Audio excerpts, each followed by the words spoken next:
Em pleno coração histórico da cidade do Porto, encontramos na medieval Rua das Aldas. Apesar do inverno, esta é uma artéria muito percorrida pelos turistas. Não era isso que acontecia no inverno de 1979-1980, quando por aqui deambulou José Saramago. Sim, o nosso Prémio Nobel da Literatura encontrou-se e veio visitar o Porto nesse inverno. José Saramago, que nasceu há exatamente um século. Foi a 16 de novembro de 1922 que Saramago nasceu na Azinhaga do Ribatejo, no concelho de Gulgã. Em boa verdade, a família não se chamava Saramago, era uma alcunha. E quem o registou, enfim, cometeu esse lapso e o Saramago ficou. José Saramago nasce no seio de uma família modesta de agricultores sem terra, como ele fará questão de sublinhar. O pai, entretanto, torna-se polícia e muito jovenzinho, com cerca de 2 anos, a família vai viver para Lisboa. Mas nem por isso José Saramago deixará de ciclicamente ir até Azinhaga, visitar os avós. Aliás, ele irá, no seu discurso, quando recebe o Prémio Nobel, dizer que o avô, apesar de analfabeto, foi o homem mais sábio que ele conheceu. Entretanto, em Lisboa, Saramago, perante a modéstia da família, não vai estudando com sucesso, mas sem hipótese de pensar no ensino superior. Estuda numa escola técnica, acaba por se formar em serralharia e é exatamente nessa área que ele vai trabalhar para os hospitais de Lisboa. Mas o gosto pela escrita e pela literatura fazia-me também desde muito jovem frequentar as bibliotecas, nomeadamente à noite, e começa a escrever poesia, pequenas crónicas, crítica literária, começa a colaborar nos jornais e na década de 70 acabará por se tornar jornalista no Diário de Notícias, um jornal que irá mesmo tornar-se diretor em 1975. Pouco depois começa a escrever aquele que será o seu primeiro grande romance, Levantados do Chão. E é também nessa altura que ele decide abandonar o jornalismo e enverdar profissionalmente pela escrita literária. Desde então, vão-se suceder os romances que se tornarão uma referência da literatura em português. O Memorial do Convento, o Ensaio sobre a Cegueira, o Cerco de Lisboa e tantos outros. Em 1995, vence o maior prémio literário em língua portuguesa, o Prémio Camões. E em 1998, obterá o maior prémio internacional de literatura, o Nobel da Literatura. José Saramago, que nos deixará em 2010. Mas, neste centenário, vamos recordar o que ele nos escreveu sobre o Porto quando aqui se encontrava, nesse inverno.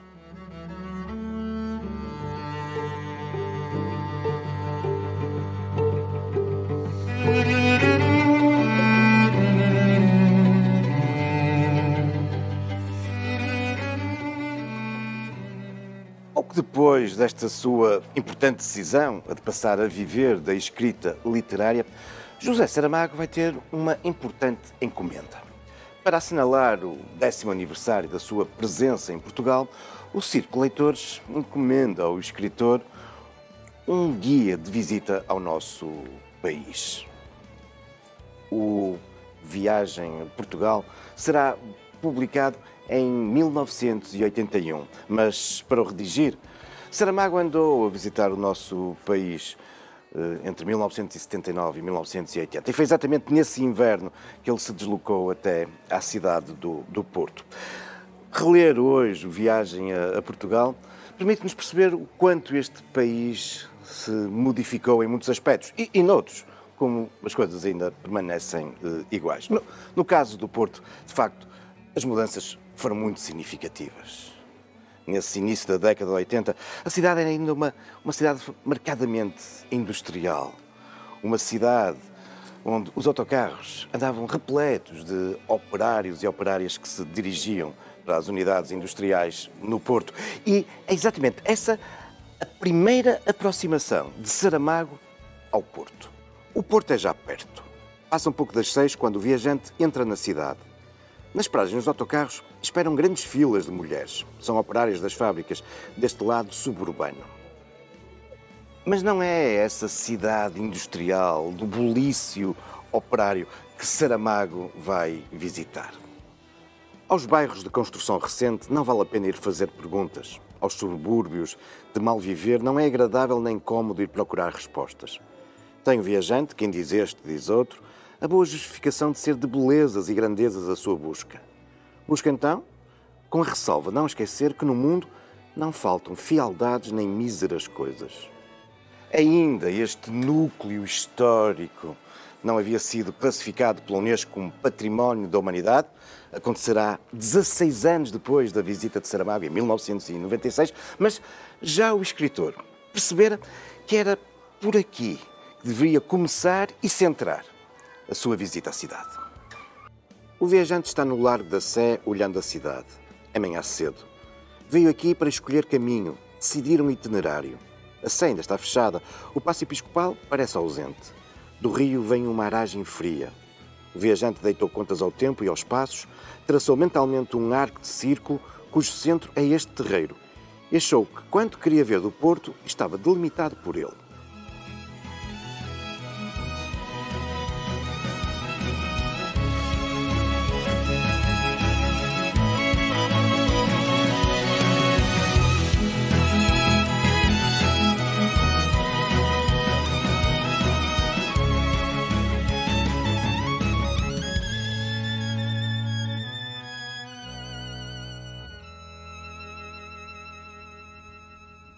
Sem esquecer aquilo que Saramago sublinhou, isto é, que o mundo é feito também de muitas coisas feias e miseráveis, a verdade é que o escritor começa a sua visita ao Porto por um sítio belo, o Terreiro da Sé e a sua catedral. Um terreiro que, em boa verdade, é uma invenção do século XX. É hoje um dos espaços mais emblemáticos da cidade e muita gente pensa ser muito antigo, mas ele é fruto do espírito nacionalista que se vivia nos anos 30 e 40. E o aparecimento do Terreiro da Sé resultou no sacrifício de uma das zonas mais antigas do Porto, porque no lugar do terreiro havia um conjunto de ruas, ruelas, quarteirões com gostas, escadinhas. Mas nessa época não havia a sensibilidade para a proteção dos centros históricos. Antes, pelo contrário, era entendido como um conjunto de velhas casas que foram sacrificadas para que a fachada da Catedral e do Paço Episcopal passassem a ter uma outra visibilidade. Até o Pelourinho.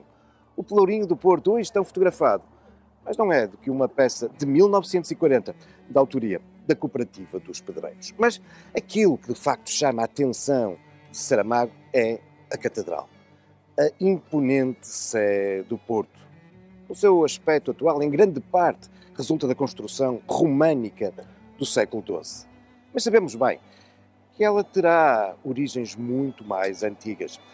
Nas demolições de 1940, por exemplo, debaixo da escadaria de acesso à igreja, surgiram sepulturas escavadas na rocha que poderão remontar, pelo menos do século VII ao século XI. E este espaço, seguramente, que desde épocas muito antigas, tinha por isso uma sacralidade que, a partir do século XII, este templo veio sublinhar. Mas essa igreja românica mandada a erguer por Afonso Henriques continuará, ao longo dos séculos, a sofrer muitas intervenções. Pouco depois, góticas e mais tarde serão significativas também as intervenções do estilo barroco, já no século XVII e particularmente no século XVIII. Ora, este palimpsesto, esta mistura de estilos, não passou despercebido ao viajante. Como seria a Sé do Porto nos seus tempos primeiros? Pouco menos que um castelo em robustez e orgulho militar. Dizem-nos as torres, os gigantes que vão até à altura superior do vão da Rosácea. Hoje, os olhos habituaram-se de tal maneira a esta compósita construção que já mal se repara na excentricidade do portal rococó e na incongruência das cúpulas e balaústres das torres. Mas, entre essas excentricidades de que fala Saramago, a propósito das intervenções barrocas e rococós na Catedral do Porto, há, no entanto, uma peça que ele destaca, a Galilé. É, com efeito, uma peça belíssima na lateral da Catedral, que no passado tinha uma grande visibilidade para quem entrava no Porto pela Porta dos Carros, hoje, lugar onde temos a estação de Sambento, e subia o Morro da Sé. E é também uma oportunidade para Saramago falar de alguém que nesta sua visita na região do Porto, ele vai sublinhar várias vezes. Um italiano, o arquiteto Nicolau Nasoni, a quem, nessa época em que Saramago por aqui andou, era atribuída a autoria da Galilé.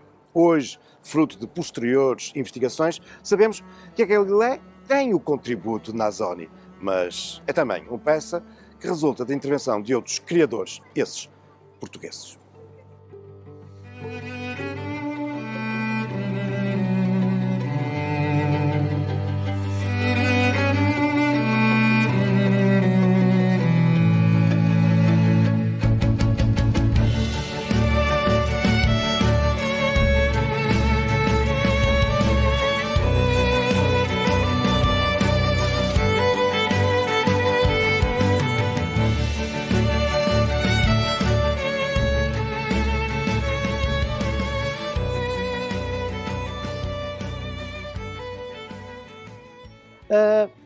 Igualmente medieval na sua origem, Rua Escura é uma das mais antigas, castiças e também históricas artérias da cidade do Porto.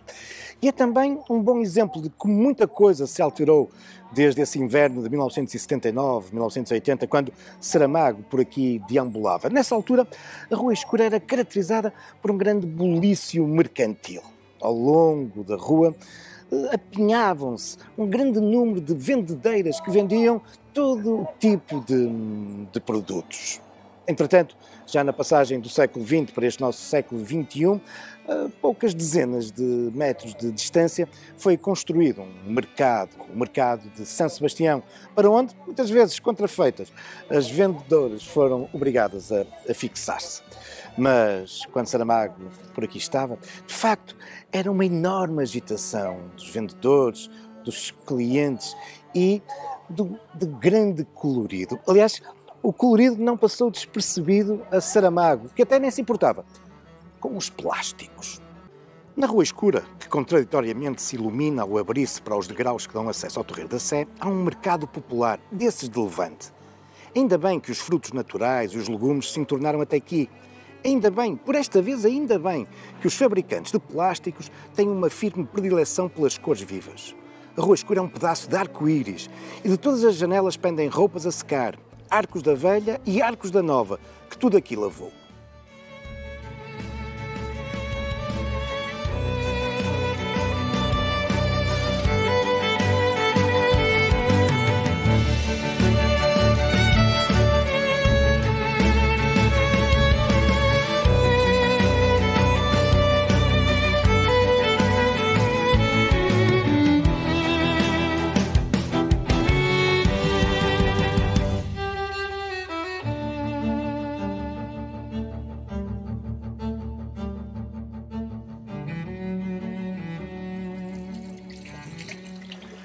Muito próximo da Sé, logo abaixo do seu terreiro, a fonte do Pelicano suscitou um grande interesse por parte de José Saramago.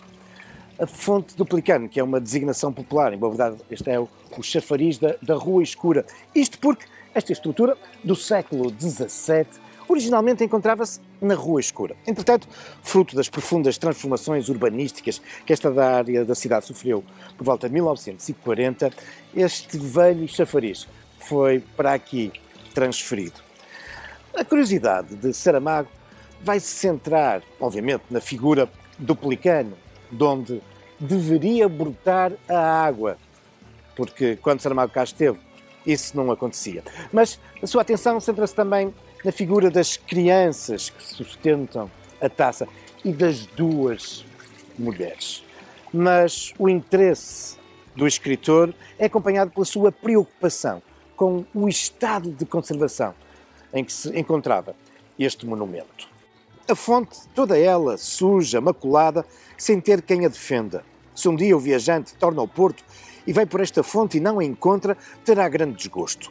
Dirá então que foi cometido um crime à luz do dia, sem que ao assassinado valesse a Sé, que está por cima, ou o povo do Barredo, que está por baixo. Saramago ficaria seguramente muito contente se tornasse hoje ao Porto e verificasse que, afinal, a fonte não só aqui permanece, como, entretanto, foi objeto de limpeza, de restauro, e é um monumento apreciado por todos que aqui passam. Não é necessário, por isso, a preocupação da Sé que está por cima, nem das gentes do Barredo que estão por baixo. E por falar em Barredo, é exatamente para aí que de seguida Saramago se diz: vamos seguir o viajante.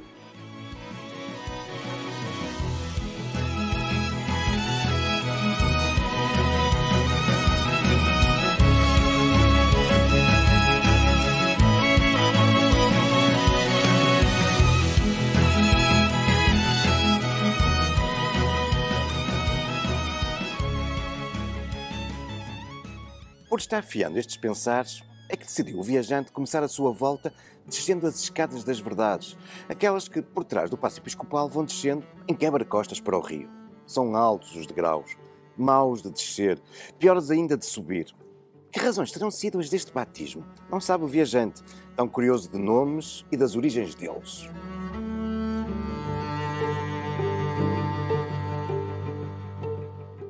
Não sabe, Saramago, a origem desta curiosa designação, Escadas das Verdades. Mas vamos procurar desvendar este mistério ao viajante. As Escadas das Verdades e a capela que ficam mesmo no seu início, a Capela Nossa Senhora das Verdades, têm com efeito uma origem muito, muito curiosa. Porque por aqui localizava-se, na Idade Média, uma das 4 portas, aqui em Boa Verdade era um postigo da velha muralha que cercava a cidade. E tinha uma outra designação, era o postigo, a porta das mentiras. É muito habitual nos castelos medievais haver uma pequena porta, geralmente para o lado mais abrupto da elevação onde se ergue o castelo, que era conhecida como a porta da traição ou a porta das mentiras. E é o que acontecia aqui, com a porta das mentiras debruçada sobre esta falésia voltada para o rio. Uma porta das mentiras que irá ser rebatizada a partir do século XIV com a designação exatamente inversa. A porta e as escadas das verdades. Até porque a capelazinha que seguirá a desenvolver era muito habitual, estas entradas na cidade estarem sempre associadas a alguma coisa que as protegesse, as sacralizasse. Convenhamos, não ficaria muito bem uma capela dedicada a Nossa Senhora das Mentiras. E por isso, ela passa a ser a Nossa Senhora das Verdades. Uma interessantíssima capela. Tem as suas origens, no seu aspecto atual, no século XVII.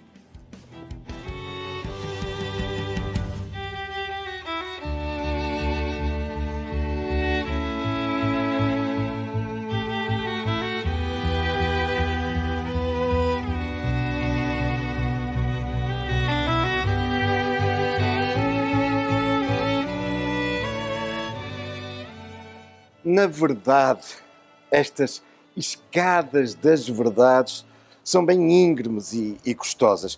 Estas escadas que, quando começamos a chegar a uma cota mais baixa, se vão ramificar noutras escadas. Por exemplo, aqui já estamos nas designadas escadas do Barredo. Sim, vamos aproximando da zona ribeirinha do Porto. E se as escadas começaram bem lá no alto, na Sé, nessa zona tão antiga do Porto, não é menos verdade que esta zona junto às margens do Douro é igualmente muito antiga. E afinal, na base do sucesso do Porto.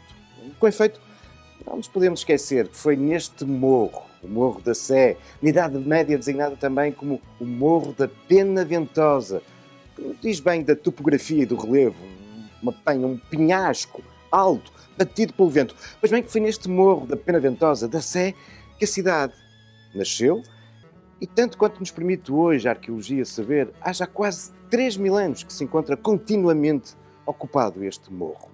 A cidade aqui nasceu, se desenvolveu e se afirmou ao longo dos séculos neste morro, na sua relação com o rio. De facto, o Douro sempre foi uma importante via de ligação entre o litoral atlântico e o interior da Península Ibérica. E por isso sempre funcionou também como uma plataforma logística entre as gentes e as mercadorias que desciam o rio e depois iam para o mar e vice-versa. E por isso, o Porto, e o seu nome diz-nos tudo, afirmou-se, nasceu como um povoado portuário. Um povoado, desde sempre, com uma enorme vocação mercantil e comercial. Ora, esta zona mais baixa da cidade, junto aos antigos cais, é também, por isso, uma zona remota.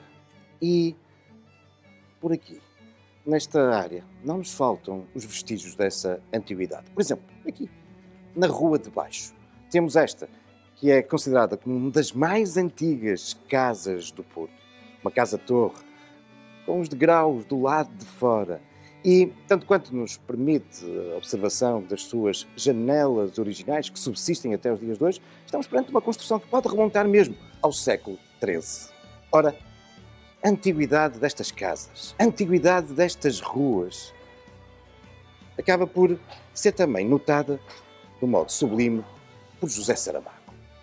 Por estas encostas andam subindo e descendo gentes desde os tempos do Conde Vímara Pérez. O rio está no seu mesmo lugar, apertado entre as pedras de cá e as pedras de lá, entre Porto e Gaia. E o viajante nota como também entre pedras estes degraus foram abertos, como as casas foram aos poucos empurrando as penedias ou acomodando-se entre elas. E agora, que a manhã se abriu por completo, vêm mulheres lavar aos tanques e as crianças jogam ao que podem.